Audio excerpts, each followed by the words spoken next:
Cerita diawali dengan memperlihatkan pertempuran Sekigahara yang terjadi pada tanggal 20 Oktober tahun 1600. Pertempuran ini sendiri melibatkan kubu Tokugawa melawan kubu pendukung klan Toyotomi yang saling memperebutkan kekuasaan setelah wafatnya pemimpin Jepang sebelumnya. Dalam pertempuran itu, tampak seorang samurai tangguh dari klan Shimazu pendukung kubu Tokugawa yang bernama Shimazu Toyohisa berhasil menghabisi satu persatu lawannya dengan kemampuan berpedangnya.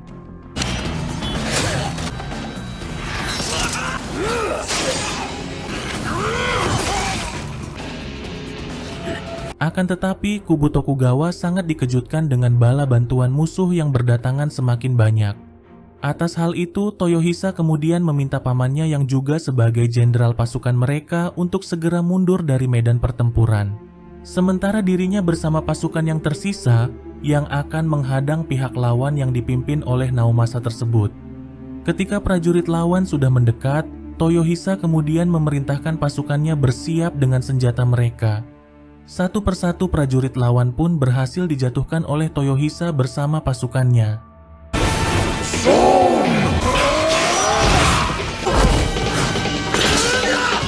Akan tetapi, jumlah pasukan Naomasa sangat berbanding jauh dengan pasukan yang dimiliki oleh Toyohisa. Alhasil, semua pasukan Toyohisa berhasil dihabisi dan hanya menyisakan dirinya sendiri. Naomasa lantas meminta Toyohisa untuk menyerahkan diri. Namun, Toyohisa sama sekali tidak mengenal kata menyerah.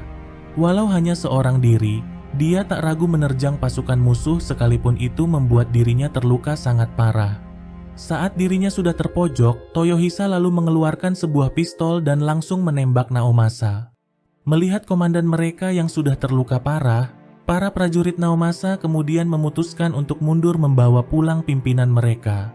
Yang mana hal itu kemudian membuat Toyohisa sangat kesal. Dengan tubuh yang sudah terluka parah, Toyohisa lalu berjalan pulang menuju desanya dengan melewati sebuah hutan. Namun, dirinya malah memasuki sebuah tempat aneh dan bertemu dengan seorang pria misterius yang sedang membaca sebuah koran. Hal itu lantas membuat Toyohisa sangat kebingungan sedang di mana dirinya berada. Belum sempat ia mendapat penjelasan, dirinya tiba-tiba ditarik ke dalam pintu yang menyerupai sebuah portal. Sesaat kemudian, terlihat seorang tentara dari zaman perang modern juga tiba di tempat itu. Sementara itu, terlihat Toyohisa yang tergeletak tidak sadarkan diri di sebuah tempat antah berantah. Sesaat kemudian, dua orang bocah yang diketahui sebagai elf secara kebetulan melintas dan menemukan Toyohisa. Mereka lantas menduga kalau Toyohisa adalah seorang drifter.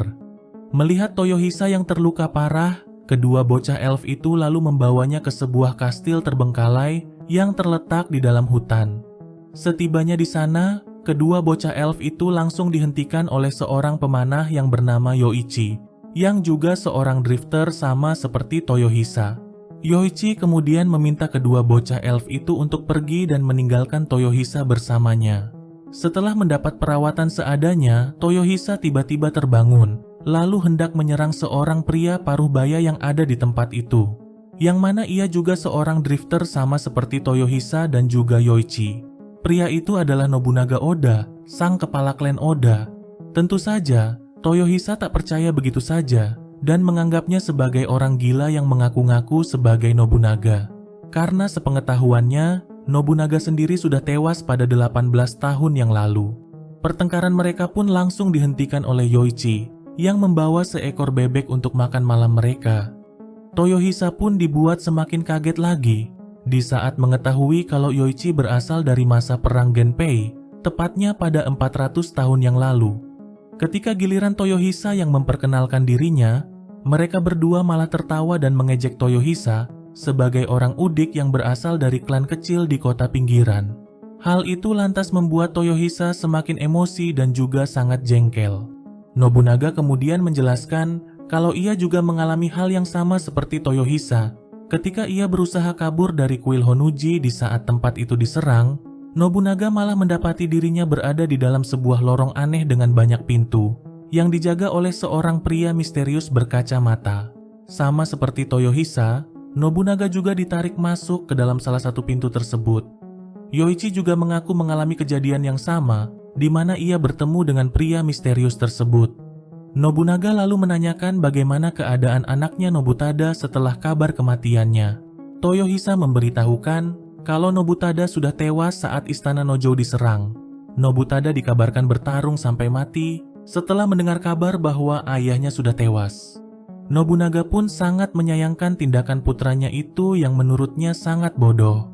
Ia berpikir kalau Nobutada harusnya kabur saja untuk menyelamatkan diri. Nobunaga pun hanya bisa tertawa, menyadari bahwa apa yang ia lakukan selama ini untuk membangun klannya berakhir sia-sia. Tanpa sepengetahuan mereka bertiga, ada seorang wanita bernama Olminu yang berasal dari sebuah organisasi rahasia bernama The Octobris, sedang mengamati mereka bertiga dari luar kastil tersebut. Wanita itu kemudian melaporkan pada atasannya melalui sebuah bola sihir kalau mereka bertiga bisa dipastikan sebagai drifters. Pada keesokan harinya, tampak seseorang bernama Kaveto yang juga berasal dari organisasi yang sama, sedang mengamati dua orang drifter parubaya yang diduga baru dikirim dan saling bertengkar satu sama lain. Kaveto pun segera melaporkan mengenai kedua drifter itu pada pimpinan organisasi mereka yang bernama Abe no Shimei. Saat kembali ke desa, dua bocah elf yang membantu Toyohisa sebelumnya langsung mendapat peringatan keras dari sang kakak setelah mereka ketahuan pergi ke kastil di hutan dan berhubungan dengan para drifter. Sebab jika para bangsawan sampai mengetahui hal itu, mereka berdua pasti akan dihabisi. Apa yang dikhawatirkan pun akhirnya benar-benar terjadi. Tampak para pasukan prajurit bangsawan yang mulai bergerak menuju desa elf.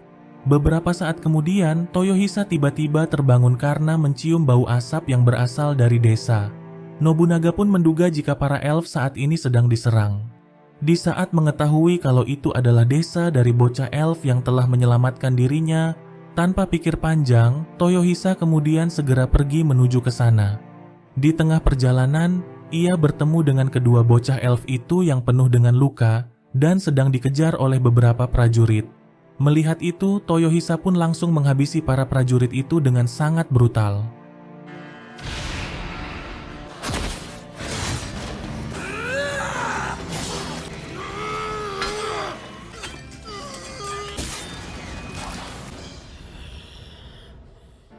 Sementara itu, tampak para elf yang ada di desa sudah terkepung dan tak bisa kemana-mana lagi.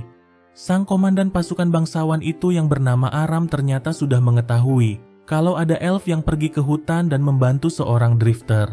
Ia lantas menegaskan kalau itu adalah suatu kejahatan yang cukup serius. Sebab para drifter adalah urusan para penyihir dari organisasi Octobris. Salah seorang elf kemudian langsung menentangnya dan berkata jika para bangsawan telah bertindak sangat keterlaluan karena sudah melarang mereka masuk ke dalam hutan, bahkan hanya untuk sekedar mencari makanan. Tak hanya itu, para bangsawan juga telah mengambil sebagian besar hasil panen dan juga banyak perempuan dari desa mereka. Dan itu sama saja dengan membuat mereka musnah secara perlahan. Aram pun langsung membenarkan hal itu. Ia bahkan berkata bahwa bangsa lain seperti dwarf, hobbit, dan juga bangsa setengah manusia lainnya seperti mereka memang harus musnah.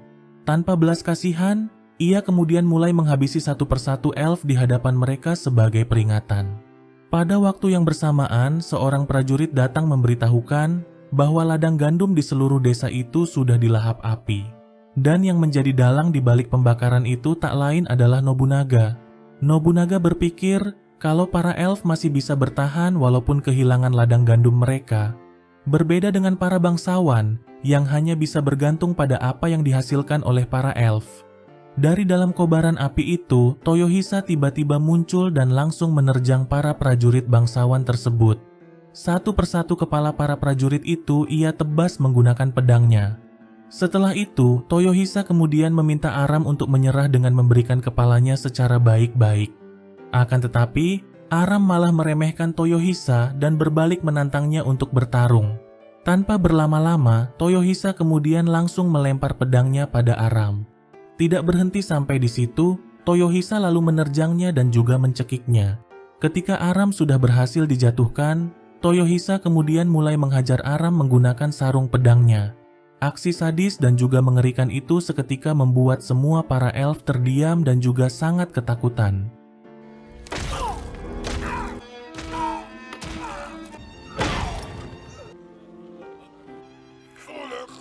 Di saat Aram sudah terkapar dan tak bisa bergerak lagi, Toyohisa kemudian mengambil pedangnya dan memberikannya pada salah seorang tetua elf. Toyohisa memintanya untuk menghabisi Aram sebagai pembalasan atas apa yang telah dilakukannya pada mereka. Walau merasa sangat ketakutan, elf itu secara perlahan mengambil pedang Toyohisa yang kemudian diikuti oleh elf lainnya dengan mengambil senjata mereka masing-masing. Secara bersama-sama, mereka kemudian menghujamkan senjata mereka ke tubuh Aram hingga membuatnya tewas. Setelah itu, terlihat raut wajah kepuasan di antara para elf setelah melakukan hal tersebut. Olminu yang juga menyaksikan hal itu, segera melaporkannya pada pemimpin organisasi mereka. Kabar mengenai penyerangan yang dilakukan oleh Toyohisa terhadap para prajurit bangsawan di desa elf juga sampai kepada pria misterius yang telah mengirimnya, yang kemudian diketahui kalau ia bernama Murasaki. Sesaat kemudian, seorang wanita bernama Isi datang untuk memperingatkannya bahwa sebanyak apapun drifter yang dikirim oleh Murasaki, dirinya lah yang pasti akan menang. Wanita itu juga berkata jika para drifter tak akan mampu menghadapi pasukan N yang dipimpin oleh Raja Kegelapan yang telah dikirimnya. Namun, Murasaki sama sekali tidak menghiraukannya dan meminta wanita itu untuk segera pergi dari hadapannya. Di sini bisa disimpulkan bahwa mereka berdualah yang telah mengirim banyak manusia ke dunia magis tersebut, tapi belum diketahui apa sebenarnya tujuan mereka melakukan itu. Sementara itu, Shimei yang merupakan pimpinan organisasi Octobris memperingatkan Olminu agar tidak kembali ke markas, sebab Raja Kegelapan bersama pasukan N akan segera menyerang markas mereka di kerajaan Karnades. Walau demikian, para prajurit pelindung tembok kerajaan itu sangat yakin kalau para pasukan N tak akan bisa menembus tembok besar kerajaan mereka.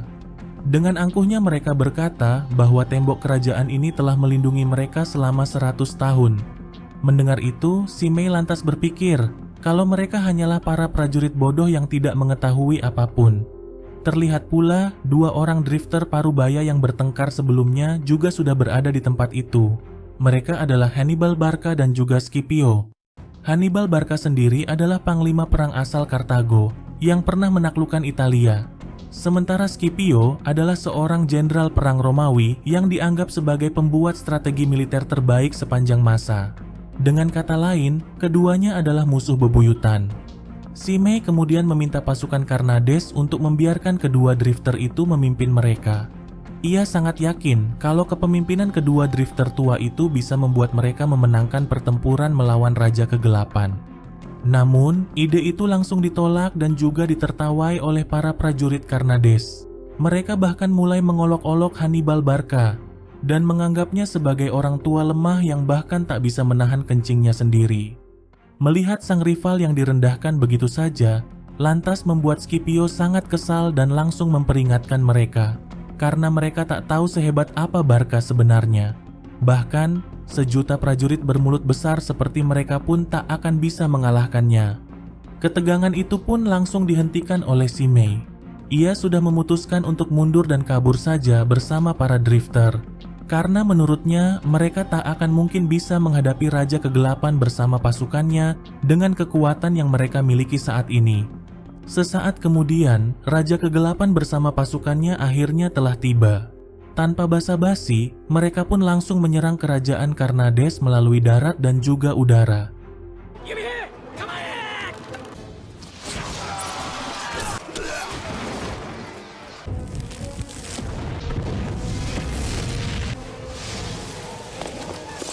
Pada waktu yang bersamaan, Shimei melihat sebuah pintu muncul di langit, dan dari dalamnya keluar sebuah pesawat Jepang dari masa Perang Dunia Kedua, yang mana pilotnya sendiri adalah seorang tentara berpangkat letnan bernama Kano Naoshi.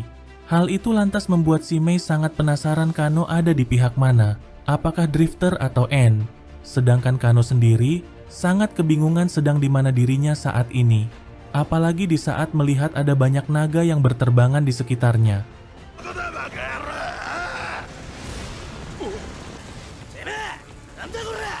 Tak lama kemudian, salah satu pintu besar tembok kerajaan itu akhirnya berhasil ditembus oleh seorang N yang bernama Hijikata Toshijo.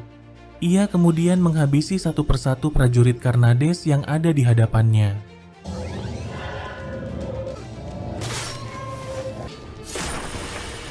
Dan kini giliran tembok bagian utara yang berhasil ditembus oleh End lain yang bernama Joan of Arc.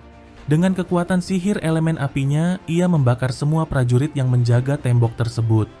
Di sisi yang berbeda, End lain yang bernama Anastasia ikut menyerang menggunakan kekuatan elemen esnya.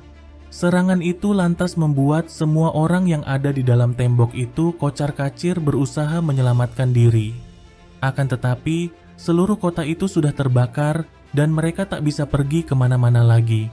Melihat semua orang di kota itu yang hanya bisa pasrah, seketika membuat Kano teringat dengan apa yang terjadi pada negaranya saat diserang oleh musuh. Ia kembali teringat teriakan semua orang yang berusaha meminta pertolongan dan itu membuat Kano sangat murka. Ia kemudian mulai menyerang para naga yang dari tadi membakar kota tersebut. Dengan semangat juang yang sangat tinggi, Kano sama sekali tak gentar menghadapi mereka.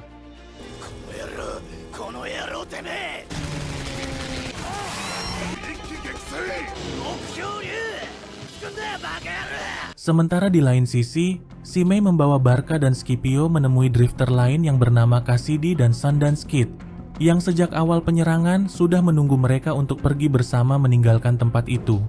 Sebelum berangkat, Simei coba meminta maaf pada Barca dan Scipio karena sudah melibatkan mereka berdua dalam peperangan.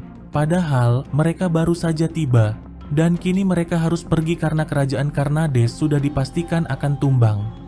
Akan tetapi, Barca optimis kalau mereka masih mempunyai peluang untuk menang. Apalagi jika Toyohisa dan dua drifter lainnya bergabung bersama mereka.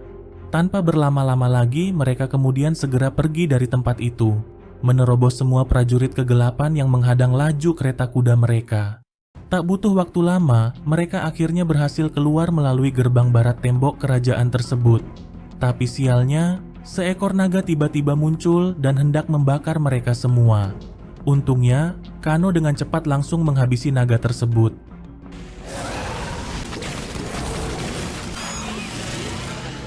Hal itu kemudian membuat Simei sangat yakin jika Kano adalah seorang drifter dan berada di pihak mereka. Serangan itu akhirnya membuat kerajaan Carnades jatuh ke tangan sang raja kegelapan. Di tempat yang berbeda, Olminu akhirnya ketahuan sedang mengawasi Toyohisa dan kedua temannya. Ia pun tak punya pilihan lagi, selain memberitahukan siapa dirinya dan juga apa tujuannya mengamati mereka bertiga. Ia menjelaskan kalau semua orang yang ditarik seperti mereka dari dunia lain ke dunia ini disebut sebagai drifter. Dan drifter yang bersifat kejam dan juga jahat akan disebut sebagai End.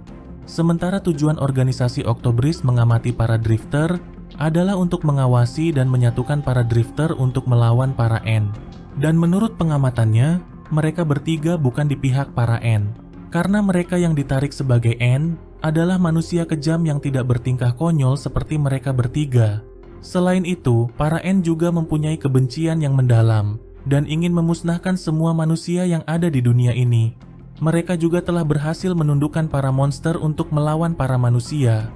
Dan jika itu dibiarkan terus terjadi, maka dunia ini akan segera hancur.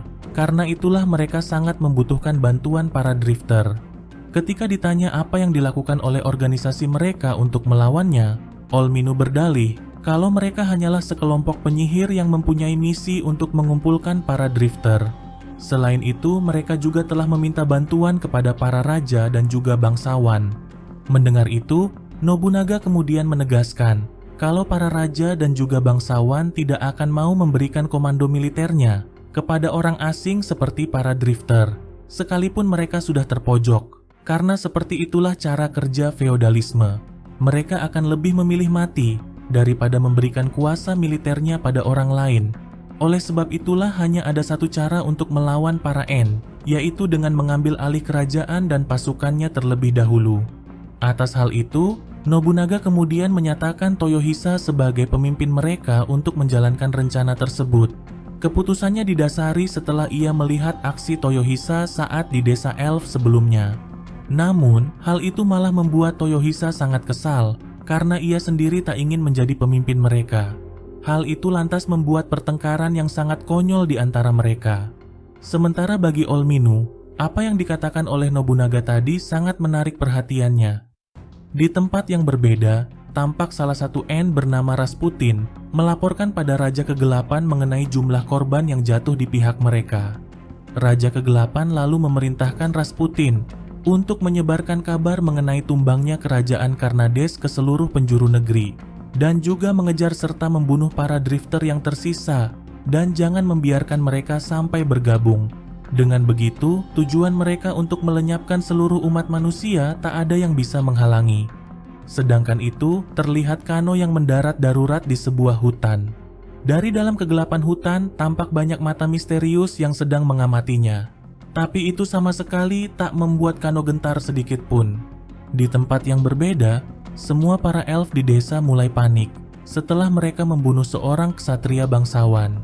Mereka yakin jika para bangsawan tak akan memaafkan mereka atas hal itu.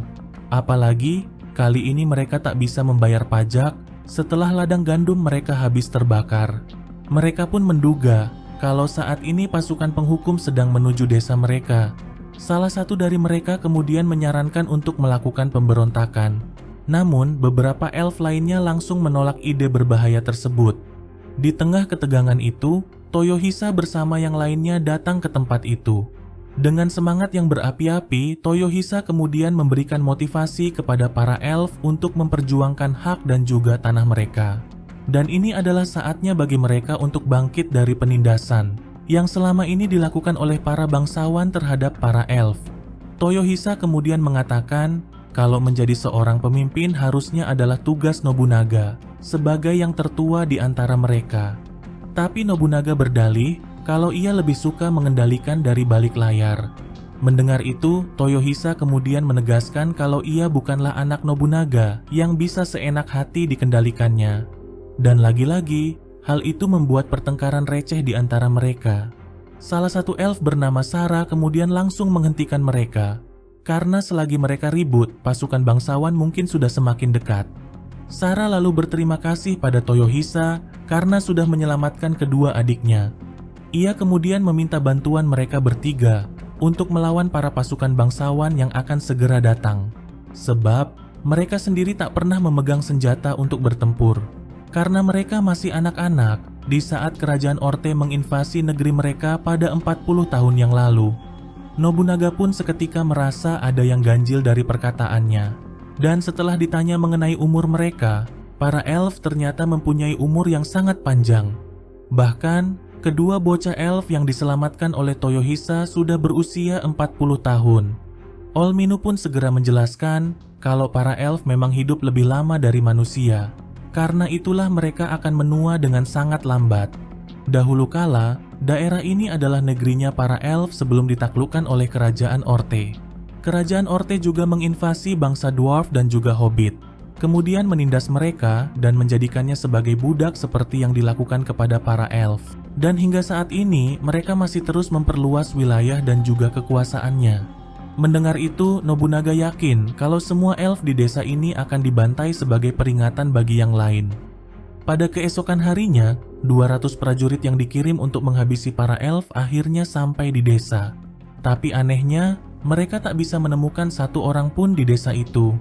Karena sebelumnya, Toyohisa sudah membawa para elf berlindung ke hutan untuk menjalankan rencana mereka.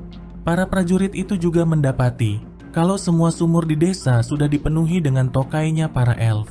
Dan anehnya lagi, kotoran yang ada di dalam setiap toilet sudah dikuras habis.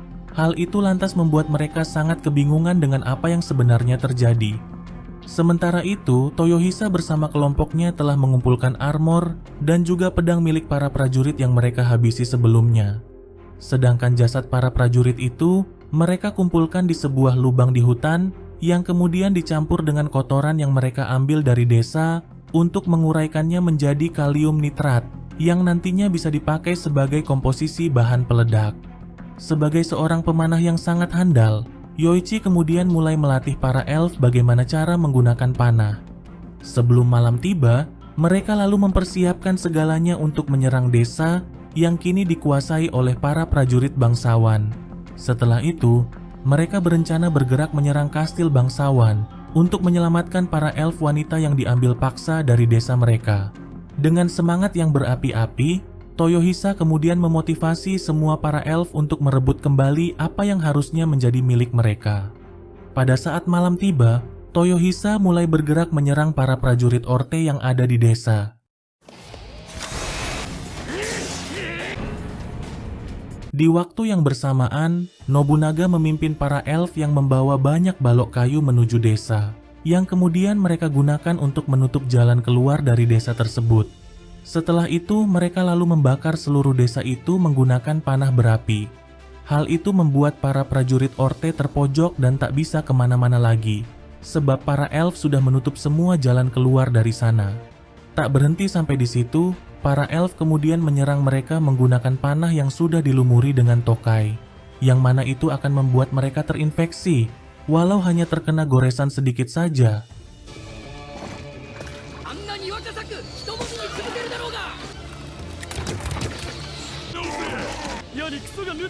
Para prajurit Orte akhirnya menyadari bahwa dari awal mereka sudah dijebak, mengingat bahwa semua sumur di desa itu sengaja diisi dengan tokai agar tak bisa mereka gunakan.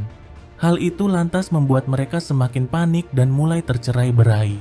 Di saat itulah Toyohisa kemudian mulai beraksi dengan membantai mereka satu persatu.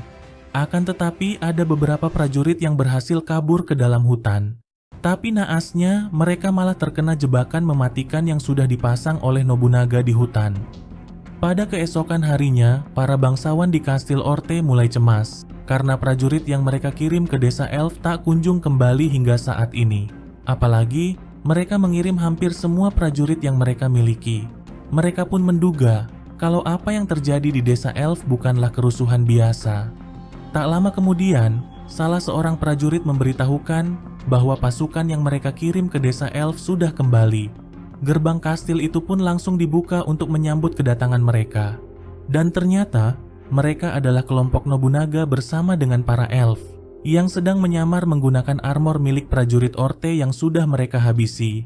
Para bangsawan kastil itu pun sangat kaget dengan apa yang mereka lihat. Mereka pun tak punya pilihan lagi selain menyerah.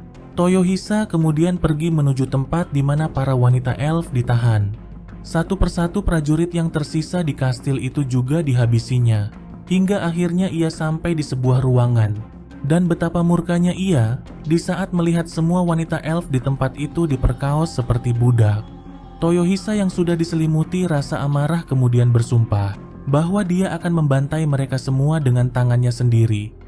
Sedangkan itu, Nobunaga bersama yang lainnya sedang mencari barang-barang penting di kastil itu yang berguna bagi mereka, seperti surat berharga, peta, dokumen, dan banyak hal lainnya.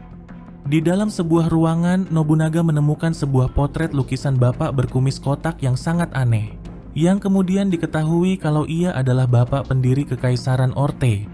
Ia muncul pada 60 tahun yang lalu, dan belum diketahui ada di pihak N atau para drifter. Kala itu ia muncul di sebuah bar dan mulai menghasut semua orang dengan kemampuan berpidatonya untuk melakukan pemberontakan pada pemerintahan yang berkuasa saat itu. Namun setelah berhasil mendirikan Kekaisaran Orte, bapak berkumis kotak itu malah mengakhiri hidupnya sendiri, dan alasannya melakukan itu belum diketahui hingga sekarang. Sesaat kemudian, dua orang elf datang memberitahukan kalau Toyohisa sedang menyeret para prajurit pemerkaus sebelumnya ke halaman kastil. Dengan cepat, Nobunaga kemudian segera pergi ke sana untuk menghentikan Toyohisa.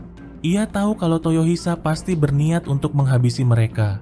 Nobunaga tak ingin hal itu sampai terjadi, karena perbuatan semacam itu harusnya menjadi pekerjaannya.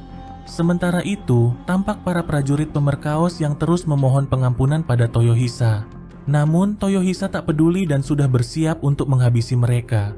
Tapi sebelum itu terjadi, Nobunaga tiba-tiba datang dan langsung menaboknya hingga jatuh pingsan. Setelah itu, ia kemudian memerintahkan para elf pemanah untuk menghabisi semua prajurit kastil itu, bersama dengan para bangsawannya.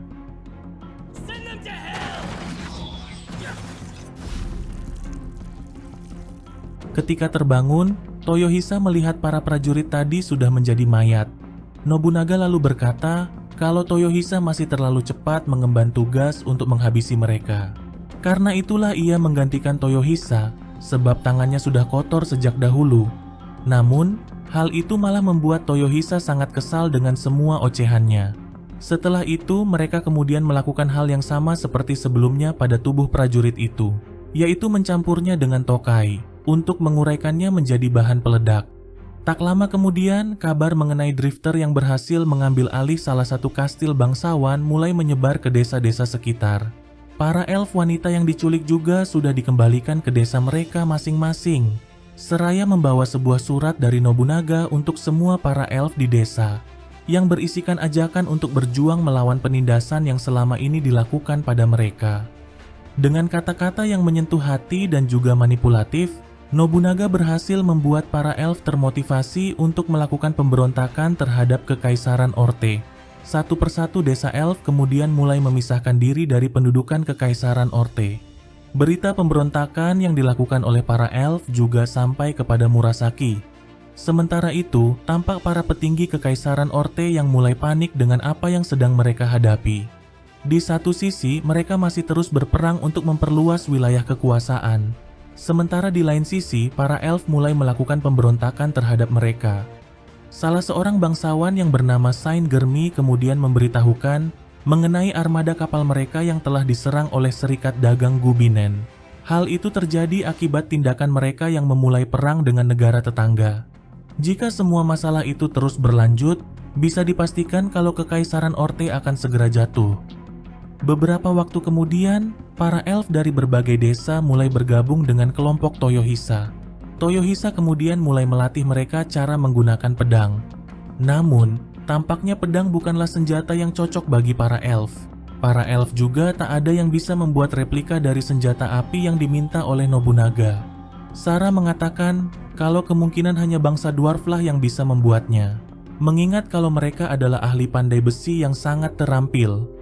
Pada malam harinya, Toyohisa dan yang lainnya merasakan ada yang datang mendekat pada mereka.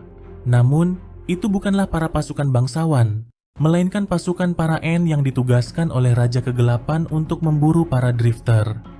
Secara tiba-tiba, Jowan bersama rekannya yang bernama Gilles de Rais kemudian menyerang perkemahan para elf dengan membabi buta. Dengan sihir elemen apinya, Jowan membakar seluruh tempat itu dan meminta para drifter untuk keluar dari persembunyian mereka. Sesaat kemudian, Toyohisa pun akhirnya menampakkan diri di hadapannya. Ketika melihat sosok yang ada di depannya, Toyohisa pun sangat kebingungan apakah Jowan seorang pria atau wanita. Mendengar itu, lantas membuat Jowan sangat kesal bukan main. Ia pun langsung menyerang Toyohisa secara bertubi-tubi. Di saat Toyohisa sudah terpojok, Olminu kemudian datang membantunya dengan membuat dinding batu pelindung, menggunakan jimat kertas yang sudah disiapkannya. Walau demikian, Olminu mengaku kalau ia hanyalah seorang pemula dan tak sehebat pemimpin mereka. Namun, Toyohisa tak peduli akan hal itu dan sangat berterima kasih padanya. Setelah melihat serangan asal-asalan yang dilancarkan oleh Jowan sebelumnya, Toyohisa menduga kalau Jowan kurang berpengalaman dalam bertarung. Ia pun sangat yakin bisa dengan mudah mengalahkannya. Toyohisa lalu meminta Olminu untuk melakukan sesuatu di saat mereka kembali bertarung. Sementara itu, tampak Yoichi yang bertarung dengan sangat sengit menghadapi En lain yang bernama Gilles de Rais. Menggunakan tombak besarnya, de Rais coba menyerang Yoichi dengan kekuatan yang sangat mengerikan. Akan tetapi, Yoichi bisa dengan mudah menghindari semua serangannya. Ia bahkan berhasil menembakkan beberapa anak panah yang mengenai titik vital di tubuh ksatria besar itu.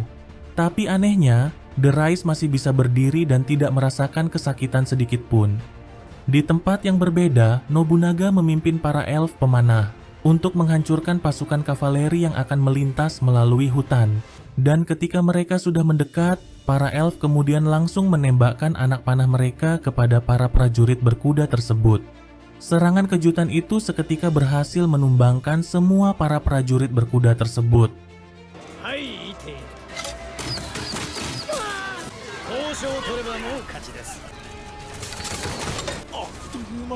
Sedangkan itu, Toyohisa masih bertarung menghadapi Jowan. Jowan kemudian membuat kobaran api di kedua sisi Toyohisa untuk mengunci pergerakannya. Tapi anehnya, Olminu malah memunculkan sebuah dinding batu tepat di belakang Toyohisa. Dan itu membuat Toyohisa terkepung hingga tak bisa kemana-mana lagi. Melihat itu lantas membuat Jowan sangat jengkel. dan tak mengerti apa maksud tujuan Toyohisa mengurung dirinya sendiri. Ia lalu hendak menyerang Toyohisa untuk mengakhiri pertarungan itu. Di waktu yang sama, Toyohisa kemudian meminta Olminu untuk menjalankan rencana mereka. Secara tiba-tiba, sebuah dinding batu seketika muncul dari belakang Toyohisa yang kemudian mendorongnya dengan kecepatan tinggi menuju Jowan. Alhasil, tendangan Toyohisa membuatnya terpental hingga masuk ke dalam sebuah sumur.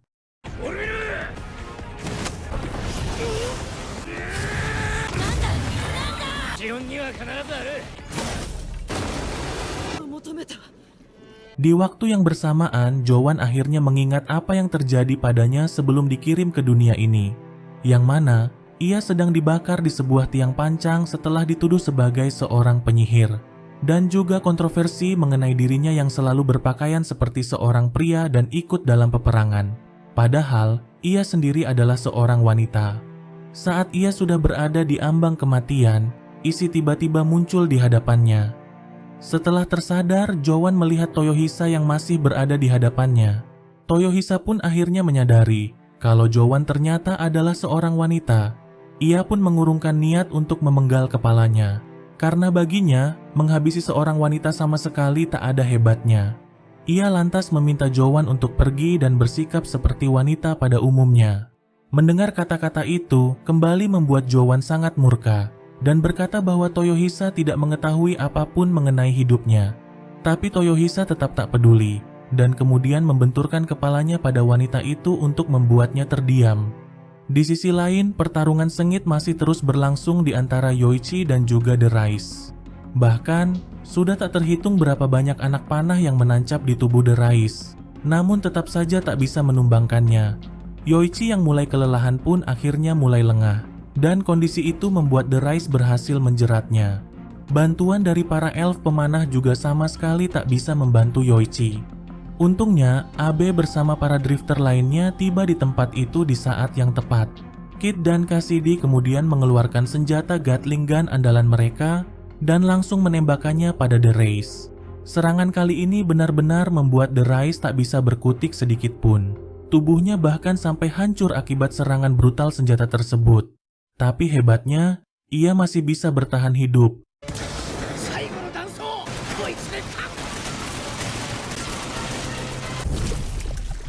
Ia pun kembali mengenang persahabatannya dengan Jowan sewaktu mereka hidup. Dan setelah itu, tubuh The Rise pun akhirnya hancur bersamaan dengan kematiannya. Setelah itu, Abe lalu segera memperkenalkan dirinya pada Nobunaga, serta memberitahukan tujuan dari organisasi mereka, yang mana dirinya ditugaskan untuk membantu para drifter membasmi para N yang seharusnya tak boleh ada di dunia ini. Di sini kemudian terungkap kalau Abe ternyata juga seorang drifter sama seperti mereka. Ia sendiri berasal dari periode Heian di Jepang, jauh sebelum Nobunaga hidup.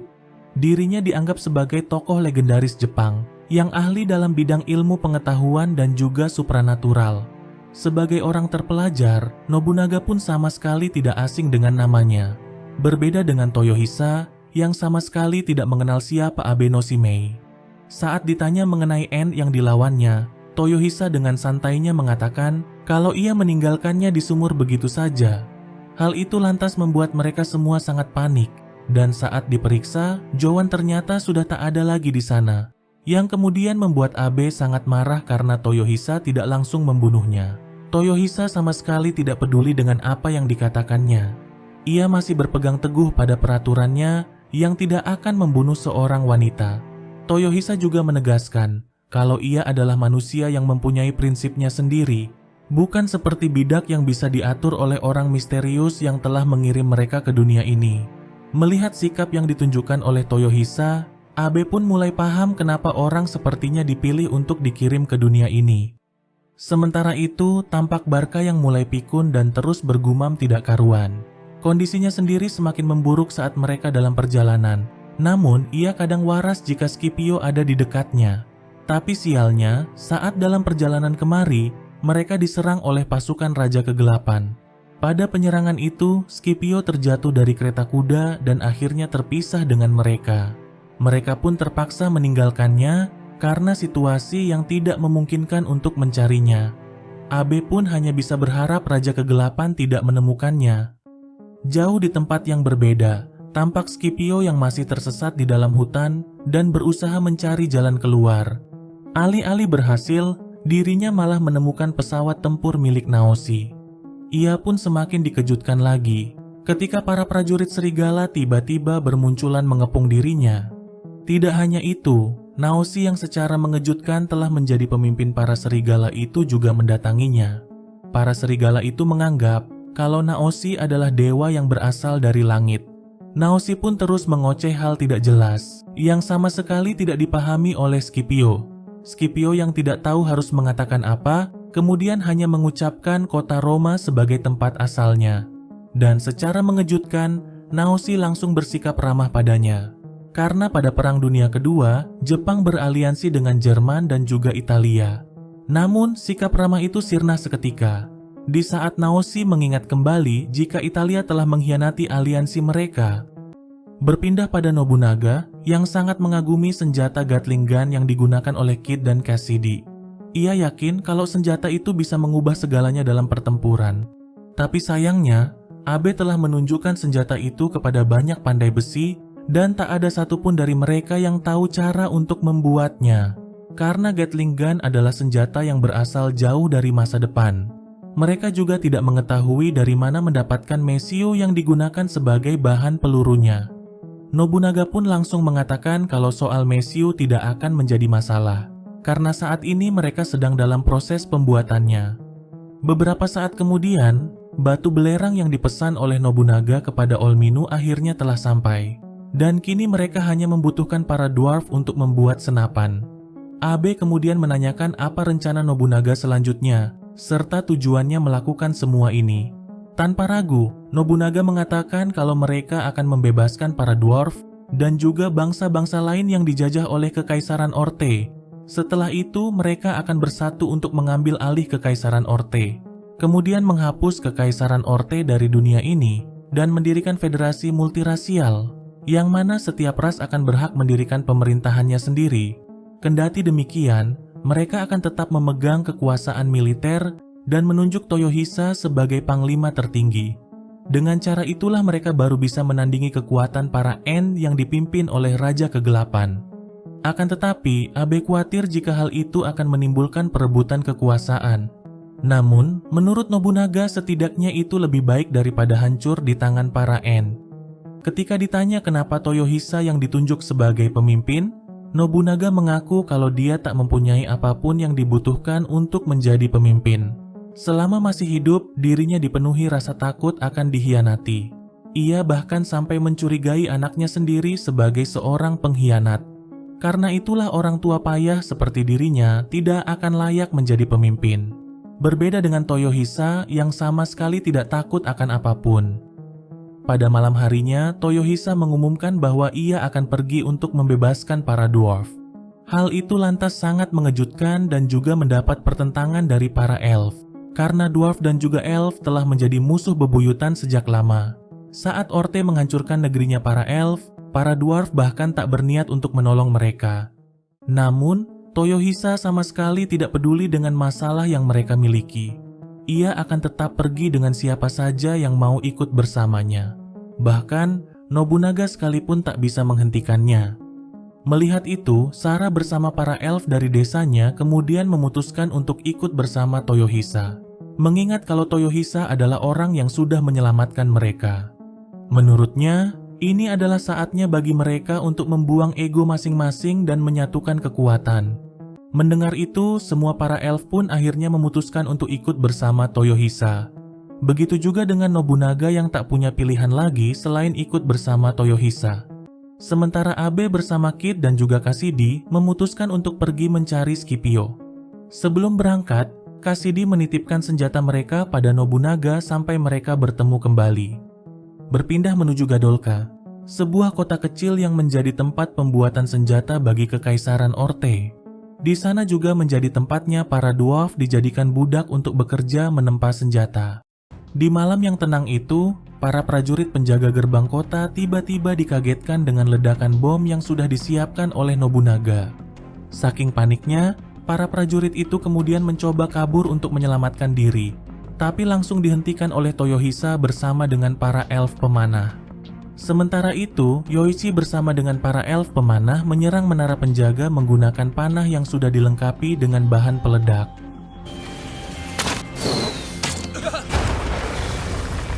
Sesaat kemudian, gerbang besar kota itu perlahan mulai terbuka.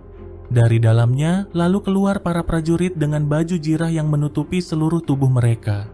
Toyohisa menyadari kalau panah dan juga pedang tidak akan bisa menembus pertahanan mereka.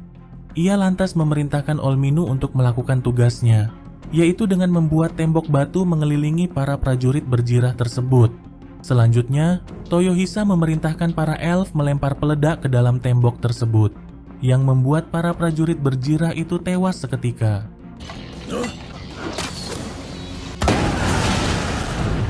Melihat pasukan terkuat mereka sudah dikalahkan, para prajurit lainnya kemudian langsung menutup gerbang kota tersebut.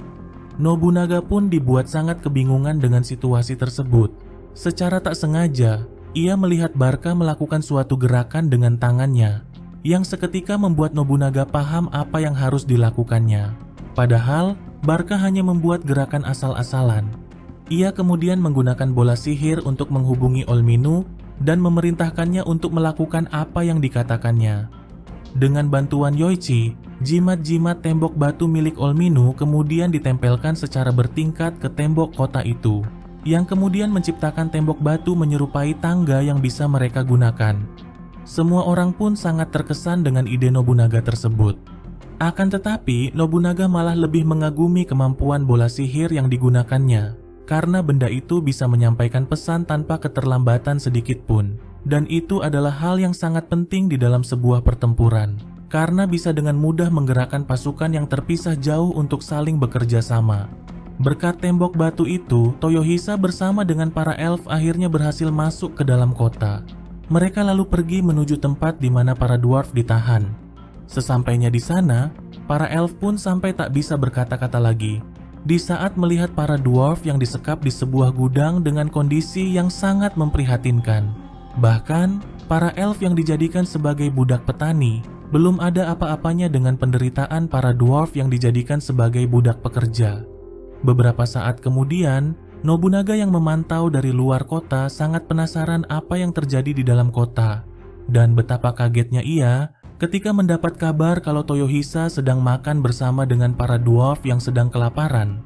Padahal, para prajurit Orte masih ada di kota itu. Sesaat kemudian, Toyohisa lalu meminta para prajurit yang tersisa untuk lari dan juga menyerahkan senjata mereka. Toyohisa juga berjanji tidak akan mengejar dan membunuh mereka. Tapi jika menolak, maka para dwarf yang masih kelaparan akan melahap mereka sebagai makanan penutup.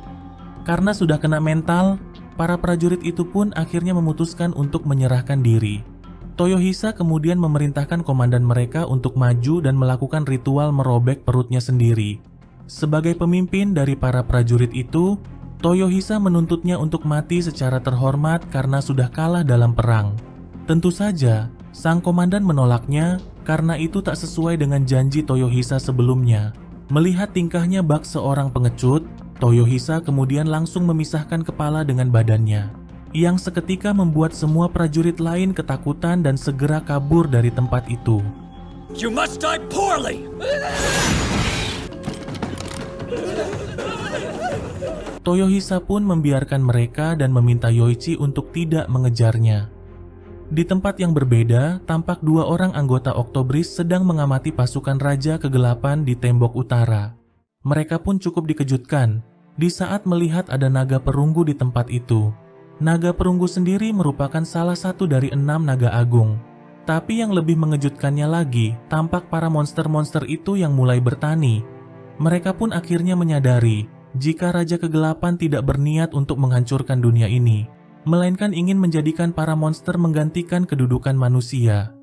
Beberapa waktu kemudian, para elf yang tinggal di camp mendapat kunjungan yang tidak terduga dari Saint Germi. Salah seorang anggota Oktobris yang bernama Mills kemudian memerintahkan semua elf pria untuk bersembunyi. Tujuan kedatangan Saint Germi sebenarnya hanya untuk menemui para drifters. Ia pun langsung diberitahu kalau Toyohisa dan yang lainnya sudah pergi membebaskan para dwarf. Di tempat yang berbeda, Tampak si naga perunggu yang tidak terima dengan apa yang dilakukan oleh Raja Kegelapan terhadap kaumnya. Ia juga sangat marah di saat Raja Kegelapan memintanya untuk bergabung dengan pasukannya. Menggunakan kekuatan sihirnya, Raja Kegelapan lalu melakukan sesuatu pada tubuh sang naga perunggu, yang seketika membuatnya meringis kesakitan dan akhirnya tunduk menyerah. Raja Kegelapan sendiri mempunyai kekuatan untuk menyalin semua sel yang bernyawa tanpa henti. Dan apa yang ia lakukan pada naga perunggu adalah menyalin sel tubuhnya secara tidak terkendali, hingga menyebabkan kanker yang sangat mematikan. Tidak hanya itu, Raja Kegelapan juga bisa menyalin biji gandum dengan jumlah yang sangat banyak. Hijikata pun tidak memahami kenapa Raja Kegelapan masih menyuruh para monster untuk bertani. Padahal, ia bisa menciptakan makanan dalam jumlah yang tidak terbatas. Raja Kegelapan pun langsung menjawab pertanyaan itu dengan berkata bahwa ia bukanlah Tuhan yang memiliki kehidupan abadi. Oleh sebab itulah ia akan mengajarkan semuanya kepada para monster yang selalu dianggap rendah oleh para manusia, agar mereka bisa mengambil tempatnya para manusia dan membentuk peradaban mereka sendiri di dunia ini. Setelah tertidur selama beberapa waktu, Jowan akhirnya terbangun dan mendapati dirinya telah berada di markas tembok utara. Amarahnya pun seketika meluap di saat mengetahui kalau rekan seperjuangannya Derais sudah tewas. Ia lalu bersumpah akan membakar para drifter sampai tak bersisa. Kemudian, tampak para prajurit Raja Kegelapan yang mengambil sedikit demi sedikit tubuh naga perunggu untuk ditempa menjadi senjata. Berpindah menuju Gadolka, memperlihatkan Toyohisa dan yang lainnya sedang bersantai setelah mereka berhasil mengambil alih kota tersebut. Nobunaga kemudian memperlihatkan sebuah senapan kepada para dwarf dan menanyakan apakah mereka bisa membuatnya. Setelah mengamati benda itu, para dwarf berpikir kalau bentuk dan juga mekanismenya tidak terlalu sulit. Esok harinya, para dwarf kemudian mulai menempa bagian pistol itu satu persatu. Dan secara mengejutkan, mereka dapat dengan mudah membuat satu buah senapan hanya dalam sehari. Jika para dwarf bekerja dengan kekuatan penuh, mereka bahkan bisa membuat 8-10 senapan dalam sehari. Mendengar itu membuat Nobunaga cukup kaget dan juga sangat senang. Di tengah perbincangan itu, Saint-Germy tiba-tiba muncul di hadapan mereka.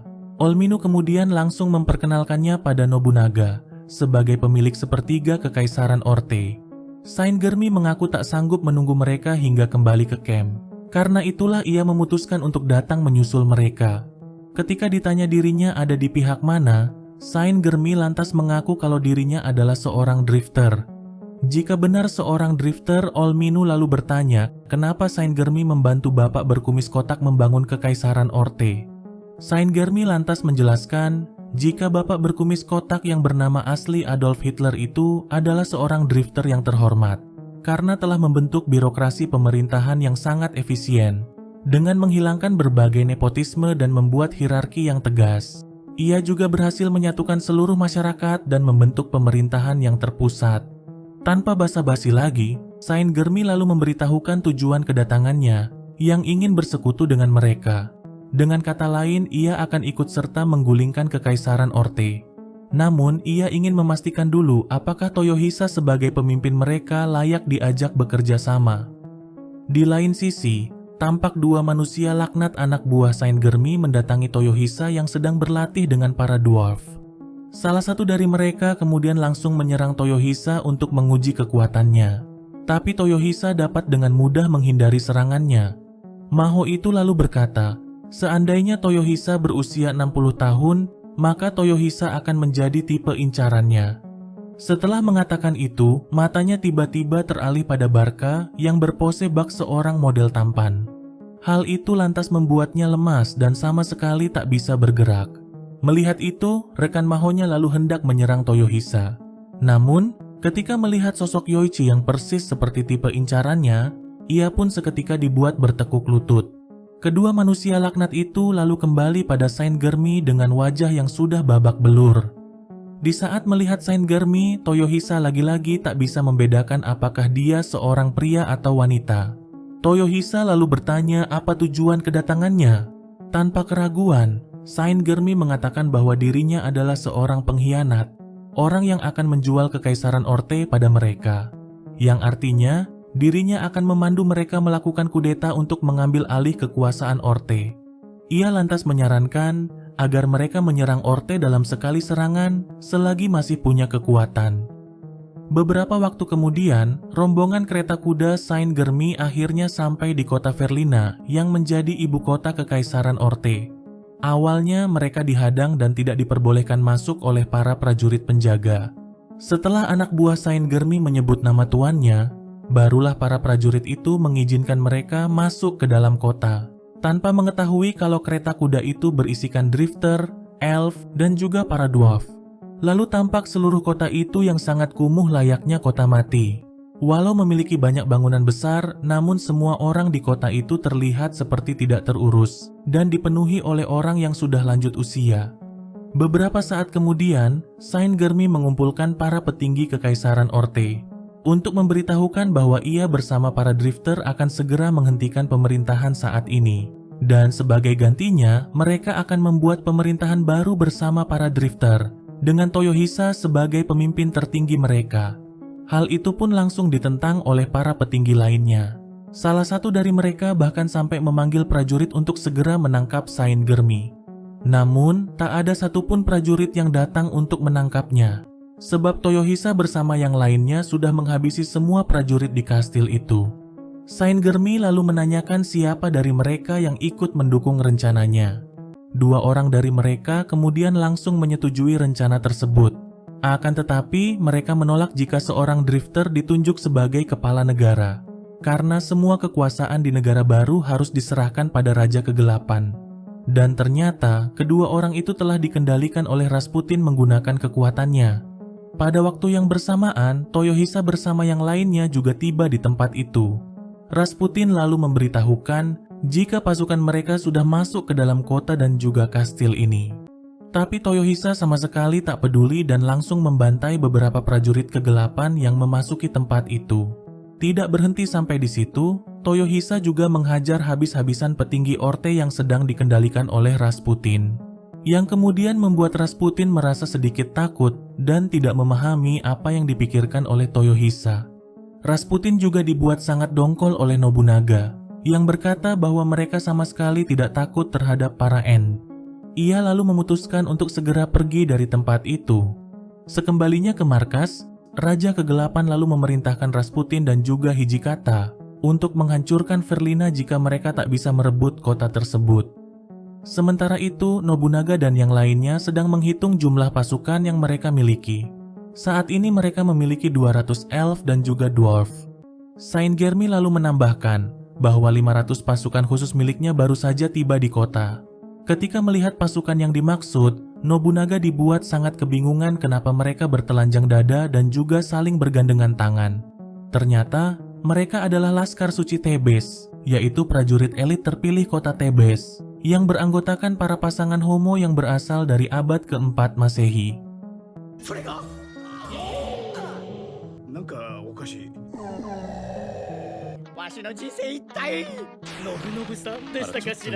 Setelah semua pasukan sudah terkumpul, Toyohisa kemudian membagi tugas mereka masing-masing.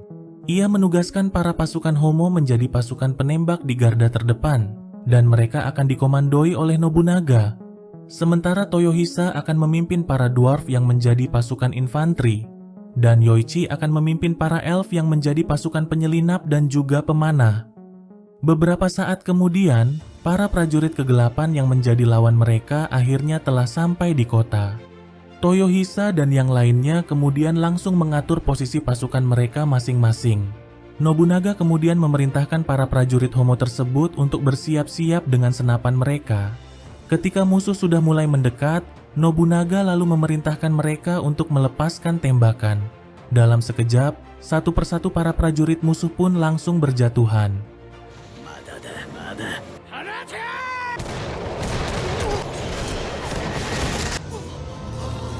Setelah itu, kini giliran pasukan pemanah yang dipimpin oleh Yoichi yang melancarkan serangan dari atap gedung, selagi para prajurit homo mengisi ulang senapan mereka. Serangan kedua dari para prajurit homo pun kembali dilepaskan.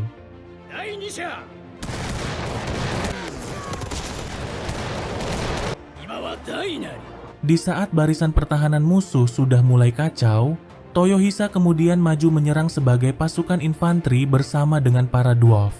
Satu persatu para prajurit kegelapan lalu dibantai oleh Toyohisa bersama dengan para dwarf menggunakan kapak besar mereka.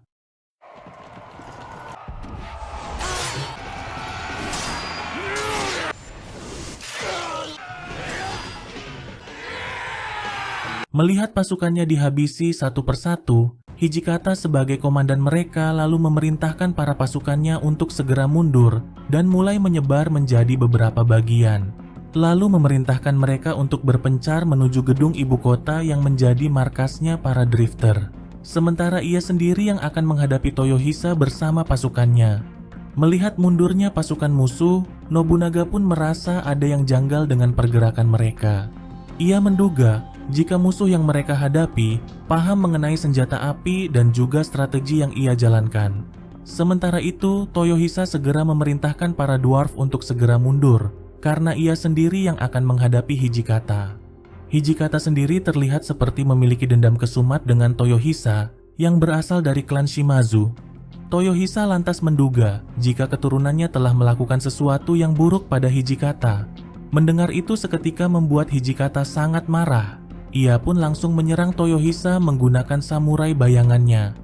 Di lain sisi, Nobunaga sangat kebingungan harus melakukan tindakan apa selanjutnya. Karena menurutnya akan sangat beresiko jika mereka mengikuti prajurit musuh yang menyebar di seluruh kota. Berkat si tua Barka, ia pun tiba-tiba mendapat sebuah ide dan langsung memerintahkan Yoichi untuk mengamati pergerakan prajurit musuh dari atap gedung. Sekilas, mereka tampak bergerak asal-asalan dengan membakar setiap tempat yang mereka lewati sebagai pengalih pandangan. Namun jika diamati lebih teliti, mereka ternyata sedang mengambil jalan memutar menuju gedung ibu kota.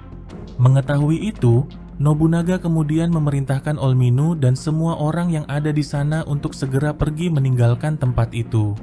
Kembali pada Toyohisa yang masih bertarung sengit melawan para samurai bayangan milik Hijikata.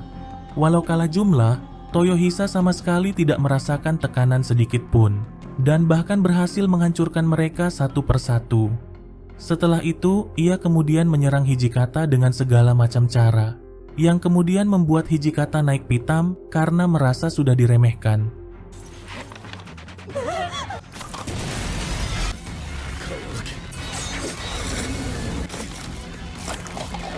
Toyohisa lantas berkata jika ini adalah perang dan apapun bisa dilakukan untuk mencapai kemenangan. Hijikata yang sudah dilanda rasa amarah kemudian langsung menyerang Toyohisa menggunakan pedangnya.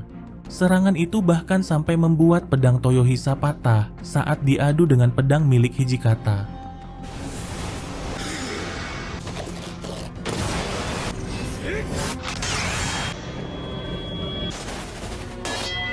Setelah itu, para samurai bayangan Hijikata lalu menyerang Toyohisa secara bertubi-tubi. Kendati demikian, Toyohisa masih sanggup berdiri walau sudah terluka cukup parah. Di waktu yang bersamaan, para prajurit kegelapan telah sampai di gedung ibu kota dan tidak menemukan seorang pun ada di sana. Seluruh gedung itu ternyata sudah dipenuhi tong yang berisikan bubuk mesiu. Yoichi bersama para elf kemudian langsung menghujani seluruh gedung itu dengan panah berapi, yang seketika membuat seluruh tempat itu meledak serta membakar para prajurit kegelapan yang ada di dalamnya. Olminu juga langsung menutup pintu keluar dari gedung itu menggunakan tembok batunya. Para prajurit itu lalu coba keluar melalui jendela. Tapi sialnya, para prajurit Homo sudah menunggu mereka di luar dan langsung menghujani mereka dengan peluru panas. Strategi Nobunaga pun akhirnya sukses menghancurkan semua pasukan musuh. Melihat semua pasukannya sudah dihabisi, Hijikata bahkan sampai terpaku dan tak bisa mengatakan apapun. Toyohisa lalu mengaku kalau ia dari tadi sengaja mengulur waktu bersama Hijikata. Dengan begitu, Nobunaga dan teman-temannya bisa menjalankan rencana mereka. Mendengar itu, amarah Hijikata pun tak bisa terbendung lagi. Ia lalu hendak menyerang Toyohisa dengan segenap kekuatannya. Pada waktu yang bersamaan, seorang dwarf datang membawa sebuah pistol dan langsung menembakkan proyektil berupa kaca dan juga paku ke arah mereka berdua, yang seketika membuat para samurai bayangan Hijikata hilang di saat itu juga.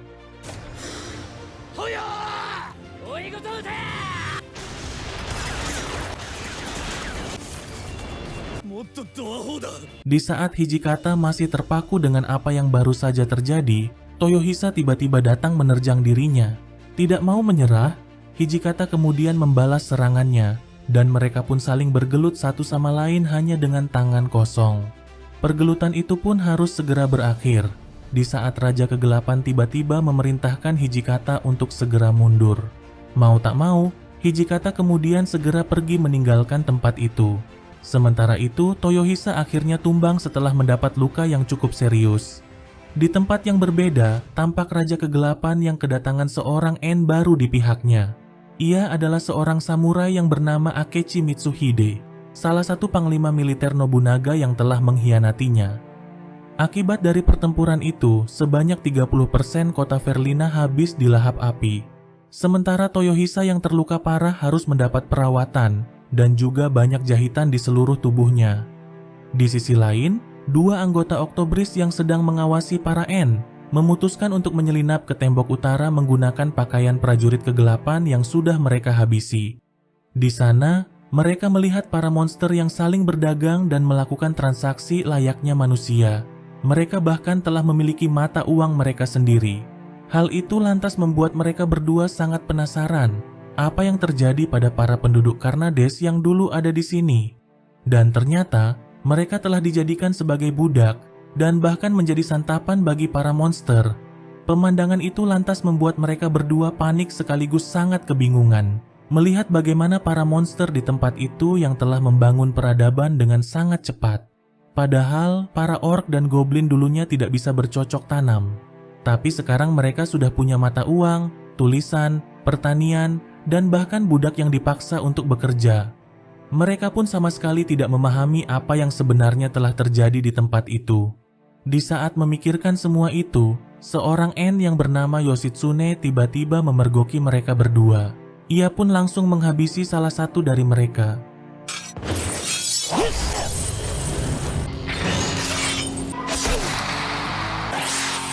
Yoshitsune mengatakan bahwa apa yang baru saja mereka lihat belum ada apa-apanya. Ia lalu memperlihatkan apa yang ada di balik tembok besar itu, yang mana terdapat para monster dari berbagai ras dan jenis yang sudah tidak terhitung lagi berapa jumlahnya. Dan mereka semua disiapkan untuk pertempuran yang sesungguhnya melawan umat manusia. Sementara apa yang terjadi di Verlina hanyalah sebuah pertempuran uji coba. Yoshitsune kemudian mulai menyombongkan pasukan yang mereka miliki dan membandingkannya dengan organisasi Oktobris yang tidak ada apa-apanya. Sesaat kemudian, Raja Kegelapan lalu datang dan meminta Abe untuk memperlihatkan dirinya. Tidak bisa mengelak lagi, Abe lalu keluar dari penyamarannya. Abe lalu menegaskan kalau ia tak akan membiarkan Raja Kegelapan menghancurkan umat manusia, sebab ia masih memiliki keyakinan pada manusia. Namun, Raja Kegelapan memiliki pandangan yang berbeda terhadap manusia. Menurutnya, manusia hanya akan membawa kehancuran pada ras lainnya dan juga dunia. Semuanya akan hancur bila manusia masih ada. Apalagi dengan senjata yang dibawa oleh para drifter yang akan terus dikembangkan oleh manusia hingga ratusan tahun ke depan, yang pastinya akan membawa kehancuran di mana-mana. Karena itulah seluruh manusia harus dimusnahkan dari dunia ini dan membiarkan makhluk lain untuk menggantikan peran mereka. Abe pun kembali menegaskan bahwa ia bersama para drifter tidak akan gentar menghadapi mereka. Ia pun segera pergi dari tempat itu. Berpindah pada Toyohisa, yang akhirnya sadarkan diri dan mulai pulih secara perlahan. Sementara Nobunaga sedang memikirkan cara untuk mengatasi para pasukan Orte yang masih terpisah di beberapa tempat. Mereka juga mendapat informasi jika pasukan dua yang ada di utara sedang menghadapi suku serigala yang tiba-tiba menjadi sangat ganas. Ternyata, hal itu disebabkan oleh Naoshi yang memerintahkan prajurit serigalanya untuk membantai para pasukan Orte yang ada di sana. Beberapa saat kemudian, Saint Germi mengumpulkan para bangsawan Orte yang tersisa untuk memperkenalkan Toyohisa sebagai pemimpin mereka dan juga mengumumkan pemerintahan yang baru. Namun, mereka semua malah dibuat sangat ketakutan di saat melihat sosok Toyohisa bak seorang zombie yang sedang kelaparan. Berpindah menuju Gubinen, sebuah negara himpunan pedagang yang menjadi tetangga sekaligus musuh bagi Kekaisaran Orte. Terdapat 7 guild besar di Gubinen, dan mereka dipimpin oleh Admiral Armada Gubinen yang bernama Banzer Masin Sairok ke-8, serta wakilnya yang bernama Naizel Brigante. Terlihat mereka sedang menjamu seorang tamu istimewa yang juga seorang drifter. Ia bernama Yamaguchi Tamon, Laksamana Angkatan Laut Kekaisaran Jepang pada Perang Dunia Kedua. Yamaguchi ternyata ikut membantu armada laut Gubinen saat menghadapi Kekaisaran Orte sebelumnya. Ketika Yamaguchi menanyakan apa langkah Gubinen selanjutnya, mereka mengatakan tidak berniat menyerang Kekaisaran Orte karena tak ada untungnya sama sekali. Daripada berperang terus-terusan, mereka malah berencana mengirimkan perjanjian damai pada Kekaisaran Orte. Setelah menghabiskan semangkuk nasi yang diberikan padanya, Yamaguchi kemudian memutuskan untuk kembali ke kapal induknya. Atas semua bantuannya, Yamaguchi kemudian coba ditawari sebuah rumah mewah untuk ditinggalinya. Namun, Yamaguchi menolak dan lebih memilih untuk tinggal di kapalnya. Di balik tawaran itu, mereka ternyata berniat mengincar kapal induk milik Yamaguchi yang dianggap sebagai harta karun dari dunia lain. Sementara itu, Nobunaga mulai memutar otak untuk mengatasi pasukan 3 dan pasukan 4 Orte yang ada di barat. Nobunaga yakin jika pemimpin kedua pasukan itu pasti akan berjuang untuk mengambil alih kendali di saat mengetahui kalau komando pusat Orte telah tumbang. Nobunaga lalu mensiasatinya dengan mengirim surat kepada dua pasukan itu menggunakan nama Saint Germi. Dalam surat itu, Nobunaga memberitahukan bahwa semua petinggi Orte telah dihabisi. Karena itulah posisi bapak bangsa yang baru saat ini sangat dibutuhkan untuk memulihkan pemerintahan. Melalui surat itu, Nobunaga lalu meminta jenderal pasukan 3 dan 4 agar segera kembali untuk mengisi posisi tersebut. Mengetahui itu, jenderal pasukan 3 yang tidak ingin didahului oleh jenderal pasukan 4 kemudian segera berangkat menuju Verlina untuk mengambil alih kepemimpinan. Sementara itu, jenderal pasukan 4 yang juga telah mendapat surat yang sama juga segera berangkat menuju Verlina. Namun, mereka tiba-tiba dihadang dan diserang oleh para prajurit pasukan 3 saat di perjalanan. Di lain sisi, jenderal pasukan 3 bersama pasukannya sedang memacu kuda mereka secepat mungkin menuju Verlina. Tanpa mereka ketahui, Yoichi bersama para elf pemanah sudah menanti mereka dari kejauhan. Walau memakai penutup kepala sebagai penyamaran, Yoichi tetap bisa mengetahui posisi jenderal pasukan 3 dari posisi kuda mereka yang secara tak sadar melindungi sang jenderal. Tanpa keraguan, Yoichi kemudian melepaskan tembakan anak panah yang tepat mengenai sang jenderal. Alhasil, para prajurit lainnya pun sangat panik di saat melihat pemimpin mereka telah dijatuhkan. Mereka lalu memutuskan untuk kabur di saat mendengar teriakan para elf yang siap untuk bertempur. Dengan demikian, rencana Nobunaga pun akhirnya sukses untuk mengacaukan kedua pasukan tersebut. Bisa dipastikan kalau kedua pasukan itu akan kacau balau. Karena saat ini mereka tak lagi memiliki seorang pemimpin dan juga tanpa pasokan makanan untuk bertahan. Nobunaga lalu berencana membocorkan informasi mengenai perebutan kekuasaan Orte yang dilakukan oleh pasukan 3 dan 4 kepada pasukan 5 yang juga ada di barat, agar mereka saling menghancurkan satu sama lain. Saat ditanya kenapa Nobunaga tidak menggunakan para prajurit itu sebagai tambahan pasukan untuk melawan Raja Kegelapan, Nobunaga sangat yakin kalau para prajurit itu tidak akan pernah mau menerima perintah dari orang luar seperti para drifter. Melihat betapa manjur strategi Nobunaga, Saint Germi pun tak mempunyai alasan lagi untuk tidak mengakui kehebatannya, yang bisa menghancurkan beberapa pasukan hanya menggunakan sebuah surat. Di lain sisi, Abe bersama dua drifter lainnya mendatangi Yamaguchi dan kemudian memperkenalkan dirinya sebagai pemimpin organisasi Octobris. Yamaguchi yang mengetahui banyak tentang Abe no Shimei pun tidak menyangka jika ia akan bertemu dengannya di sini. Kembali ke ibu kota Verlina, Saint Germi sangat dikejutkan oleh kedatangan tamu undangannya yang tak lain adalah sang petinggi Gubinen, Banzel Masin Sairok ke-8. Pertemuan itu bertujuan membicarakan perjanjian damai antara Orte dan juga Gubinen. Namun di balik pertemuan damai itu, Saint Germi ternyata ingin meminjam uang dan juga pasokan makanan kepada Gubinen. Hal itu pun sangat mengejutkan pihak Gubinen, mengingat bahwa saat ini mereka masih dalam status berperang. Saint Germi lalu mengatakan bahwa mereka membutuhkan segala macam bantuan untuk berperang melawan Raja Kegelapan. Ia lalu meminta Gubinen untuk menganggap bantuan yang mereka berikan sebagai investasi. Saint Germi lalu memperlihatkan senapan hasil produksi para dwarf yang diklaim bisa menjamin kemenangan mereka. Ia juga akan memberikan senjata itu pada Gubinen sebagai jaminan atas uang yang mereka pinjam. Namun, Banzel mengatakan kalau negosiasi mereka bisa saja gagal jika Gubinen bisa membuat replika senapan tersebut. Saint Germi pun tidak peduli kalau Gubinen bisa membuatnya, sebab ada beberapa hal penting yang tidak mereka miliki untuk bisa menggunakan senapan itu, yaitu tinja dan juga ternak, yang mana penggunaan senapan itu akan membutuhkan bubuk mesiu yang terbuat dari campuran belerang dan juga kotoran hewan atau manusia, dan hanya Orte yang bisa menghasilkan semua itu, sebab Gubinen sama sekali tidak memiliki peternakan. Setelah mendengar semua itu, Banzel pun akhirnya setuju untuk menyediakan pasokan makanan dan juga uang bagi Orte, tapi tentunya dengan sejumlah bunga pinjaman. Baiklah teman-teman, sekian alur cerita Drifter Season yang pertama. Sebuah anime yang sedikit berbeda dengan anime bergenre isekai lainnya.